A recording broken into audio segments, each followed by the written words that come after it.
बहुत समय पहले की बात है। एक घने जंगल में एक शेर रहता था। वह कभी इस जंगल का सबसे ताकतवर शिकारी हुआ करता था।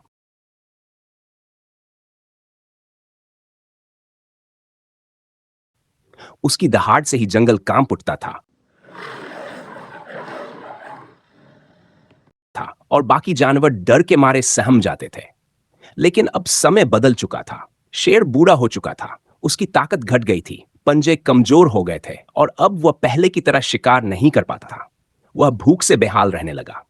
पहले जो जंगल उसका डर मानता था, अब वही उसकी कमजोर हालत देखकर बेपरवाह हो चुका था। कोई भी अब उससे डरता नहीं था, बल्कि कुछ छोटे जानवर तो उसका मजाक भी उड़ाने लगे थे। शेर को यह सब बहुत बुरा लगता। उसकी रगों में अब भी राजा का खून बह रहा था, पर शरीर ने उसका साथ देना बंद कर दिया था। जब भी वह किसी जानवर के पास जाता, वे तेजी से भाग जाते। उसने कई बार कोशिश की कि किसी तरह कोई शिकार फंसे, लेकिन हर बार वह असफल रहा। भूख से उसकी हालत इतनी खराब हो गई कि अब उसे अपने जिंदा रहने पर भी शक होने लगा था। तभी एक दिन उसने एक योजना बनाई। उसने जंगल में यह अफवाह फैला दी कि बहुत बीमार है और शायद अब ज्यादा दिन तक नहीं बचेगा। उसने ये खबर अपने पुराने वफादार गीदड़ के जरिए पूरे जंगल में फैलवाई। खबर सुनते ही जंगल के भोले भाले जानवर भावुक हो गए। उन्हें लगा कि आखिर वह जंगल का पुराना राजा है और उसने सालों तक इस जंगल की रक्षा की है। अगर वह अब आखिरी समय में अकेला रह गया तो यह बहुत दुख की बात होगी। धीरे धीरे कुछ जानवर उससे मिलने आने लगे। पहला एक हिरण आया, फिर एक नीलगाय, फिर एक जंगली सुअर। वे शेर की गुफा में जाते, लेकिन बाहर कभी नहीं निकलते। शेर अपने ही तरीके से शिकार कर रहा था। वह इंतजार करता। जैसे ही कोई जानवर उसके करीब आता, वह अपनी बची खुची ताकत लगाकर उसे दबोच लेता। उसकी चालाकी काम कर रही थी। पर जंगल में एक और जानवर रहता था, लोमड़ी। वह बहुत चतुर थी और हमेशा हर बात को गहराई से सोचती थी।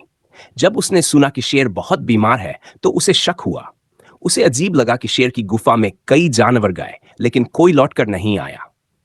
एक दिन वह भी शेर की गुफा के पास गई, पर वह सीधी अंदर नहीं गई, बल्कि उसने पहले गुफा के बाहर जमीन पर निशान देखे।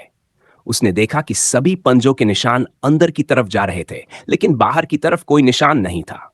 उसका शक पक्का हो गया कि कुछ तो गड़बड़ है। गुफा के दरवाजे पर ही खड़े होकर उसने शेर को आवाज लगाई। महाराज, सुना है कि आपकी तबीयत बहुत खराब है। मैं भी आपको देखने आई थी, लेकिन अंदर आने की हिम्मत नहीं हो रही। शेर ने कमजोर आवाज में कहा, अरे लोमड़ी बहन, आओ ना। देखो मैं कितना कमजोर हो गया हूं। शायद अब ज्यादा दिन का मेहमान नहीं हूं। तुम तो समझदार हो, मुझे अकेला मत छोड़ो। लोमड़ी हंसकर बोली, महाराज, आपकी बीमारी पर तो मुझे शक नहीं, लेकिन आपकी गुफा के बाहर जो निशान देखे हैं, उन पर जरूर शक है। सब अंदर गए हैं, लेकिन कोई बाहर नहीं आया। ऐसा क्यों? शेर को समझ आ गया कि उसकी चालाकी अब काम नहीं आएगी। उसने कुछ और कहने की कोशिश की, लेकिन लोमड़ी पहले ही वहां से जा चुकी थी। उसने जंगल के बाकी जानवरों को भी शेर की चाल के बारे में बता दिया।